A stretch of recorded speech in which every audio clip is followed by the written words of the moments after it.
Hello दोस्तों। मोगरा का प्लांट जब फ्लावरिंग करता है तो इसकी खुशबू और इसकी सुंदरता देखते ही बनती है।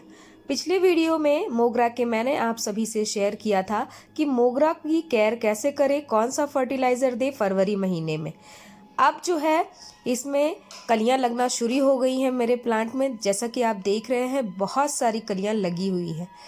तो मोगरा के प्लांट में अब हमें कौन सा फर्टिलाइज़र देना चाहिए, कैसे इसकी केयर करनी चाहिए जिससे कि हमारा जो फ्लावरिंग है वो बहुत ही अच्छा हो और साथ ही साथ जो कलियां बनकर तैयार हुई है वो गिर ना जाए।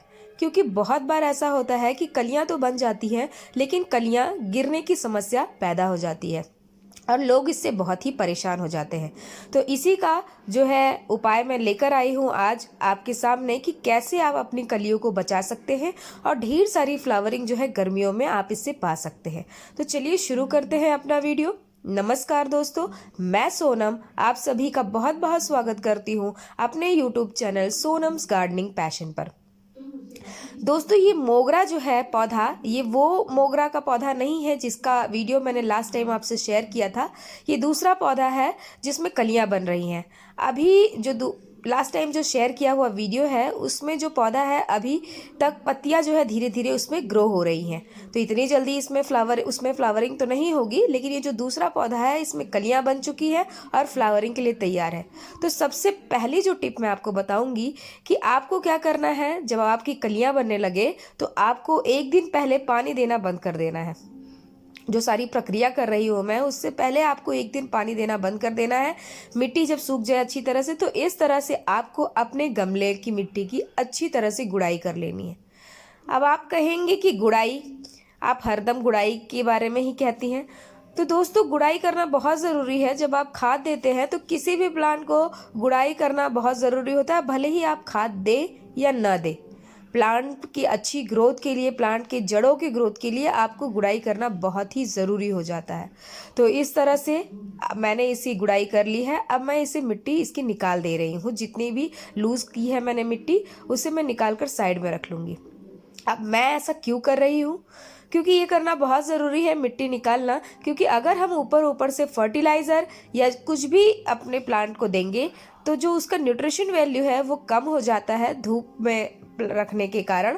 तो इसीलिए कभी भी आप जब फर्टिलाइज़र दें या कुछ भी दें तो आपको मिट्टी की गुड़ाई करके मिट्टी को निकाल देना है और उस मिट्टी को फेंकना नहीं है, आपको वापस इसी गमले में डालना है। तो इस तरह से मैंने कर लिया। अब ये जो देख रहे हैं आप, ये है गोबर की खाद, सड़ी हुई गोबर की खाद, जिसमें अच्छी मात्रा में नाइट्रोजन मिलता है, फास्फोरस मिलता है। कहा जाए तो सभी जो न्यूट्रिशन होते हैं हमारे प्लांट के लिए, जो ऑर्गेनिक तरीके से हम अपने प्लांट को दे सकते हो, सारे न्यूट्रिशन इस गोबर की खाद में आपको मिल जाएंगे। तो ये गोबर की खाद जो है बहुत ही अच्छा कमाल करेगी आपके प्लांट पर।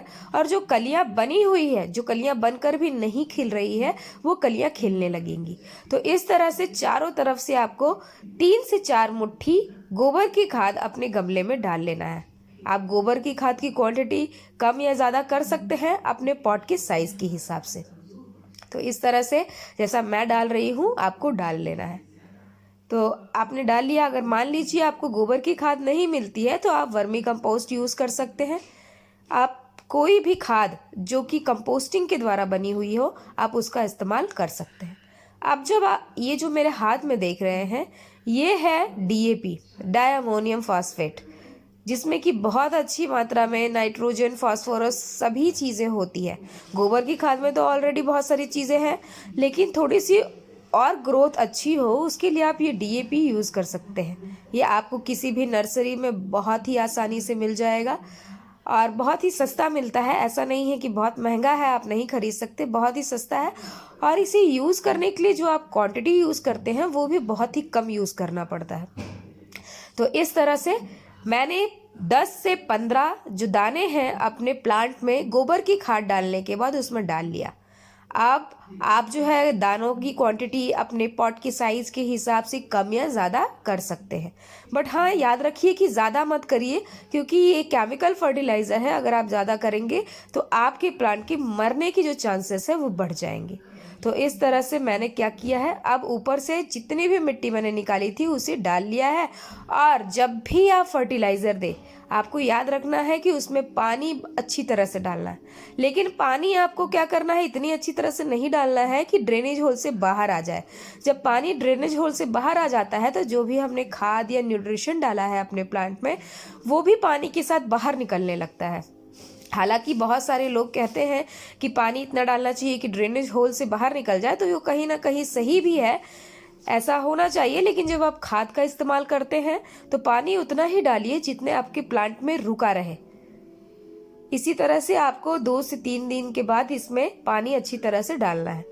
अब दोस्तों, कई बार मुझे सुनने में आता है, लोग कमेंट करते हैं कि हमारे प्लांट की पत्तियां काफ़ी मुरझाई हुई है, उसमें कोई रौनक नहीं है। तो इसके लिए आपको मैं सोल्यूशन बताऊंगी, ये है एलोवेरा। अगर आपके पास है तो इसे ले लीजिए, अगर नहीं है तो उसका भी सोल्यूशन मैं आपको बताऊंगी। एलोवेरा जो है आपके प्लांट में मॉइस्चर बनाकर रखेगा, पत्तियों में मॉइस्चर बनाने का काम करेगा, और आपकी पत्तियां जो सूखी मुरझाई हुई दिखती है वह हरी भरी और ताज़ी दिखाई देंगी। एलोवेरा के बारे में तो आप सभी जानते हैं, इसे बहुत ज़्यादा एक्सप्लेन करना मैं ज़रूरी नहीं समझती, क्योंकि ये जो एलोवेरा होता है वो मॉइस्चर बनाने का काम बहुत ही अच्छा करता है।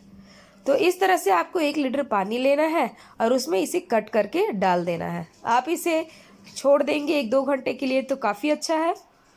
डालने के बाद, अब छोड़ देने के बाद जब जो भी इसमें से पानी निकलेगा, आपको उसी को अपने प्लांट पर इस्तेमाल करना है। तो इसे इस्तेमाल कैसे करना है वो मैं आपको बताती हूँ। आपको ये जो पानी है, इसमें से अच्छी तरह से जो आपने कट करके एलोवेरा डाले थे उसे अच्छी तरह से पानी में मसल ले और इसे बाहर निकाल दे। आपको डायरेक्ट इसका यूज़ नहीं करना है। और उसके बाद आपको छानना पड़ेगा, क्योंकि हम पत्तियों पर स्प्रे करने वाले हैं। अगर आप नहीं छानेंगे तो जो भी उसमें कण है फंसेंगे और अच्छी तरह से आप स्प्रे नहीं कर पाएंगे। तो इस तरह से आप छान लें। और छानने के बाद आधा क्वांटिटी एलोवेरा की जूस की, और साथ ही साथ आधा आपको इसमें नॉर्मल टैप वाटर यूज़ करना है। और उसके बाद आप अपनी पत्तियों पर इसका छिड़काव करें। दिन में आप 2 बार कर सकते हैं। बहुत ही अच्छा आपको इसका जो लाभ है वो मिलेगा। जैसा कि मैं करती रहती हूँ, जब भी मुझे ऐसा लगता है कि मेरी पत्तियाँ ड्राई हो रही हैं तो मैं ये जो सोल्यूशन है इसे बनाती हूँ और करती हूँ। और दिन में 2 बार इसका इस्तेमाल करिए। मान लीजिए अगर आपके पास एलोवेरा नहीं है तो नॉर्मल पानी का भी आप छिड़काव कर सकते हैं, लेकिन आपको 2 बार, दिन भर में 2 बार इस पर छिड़काव करना है, ताकि पत्तियों में मॉइस्चर बना रहे और पत्तियां जो सूखी सी मुरझाई सी दिखती हैं वो ना दिखे। तो ये सारी जो प्रक्रिया मैंने बताई, कलियां लगने के बाद आप इसे फॉलो करते हैं तो कलियां गिरने की जो समस्या होती है पौधों में वो नहीं होगी। वीडियो अच्छी लगी तो लाइक ज़रूर करें।